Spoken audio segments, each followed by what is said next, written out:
All right, well, as promised, we're making screwdrivers. No forging required. You're gonna need a drill and a file, essentially. And now, which screwdriver? We're gonna go with this one. This might be more of a pry-bar, honestly. Slide in like that, something like this. And now I'm gonna do a bit of an interesting thing. I'm not going to use the lathe. Excuse the mess, I just made a bowl. I'm gonna use the belt sander for the entire thing. And this should mix it up quite well, I think. I'm really liking this project because it is like right back to the roots. Super basic, anyone could do this really. We're gonna let that set up and then I'll show you the trick to make it perfectly round without using a lathe. We got this all glued up now. You can tell it's nice and filled. We're gonna have to do some kind of cleanup around there, I think, just to make it nice, but whatever. For now, I'll show you my secret trick. Just like that.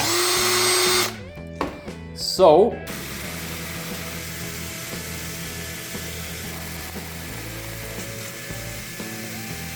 I hope you can hear me through the respirator, but that's what we got. Pretty darn close to round if you ask me. So now we're gonna do the blade section.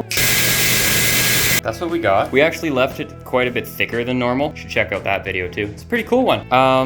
We left it a bit thicker than normal just because I've made like 2 or 3 screwdrivers already and I don't really need more. This will be super useful as a pry bar mostly for like separating bell housings.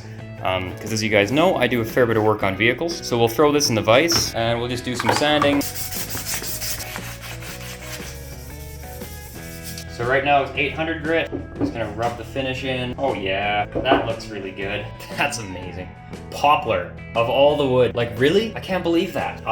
What kind of poplar, if anyone's curious? I think it was an aspen, but I'm not 100% sure on that, so don't quote me. Isn't that crazy?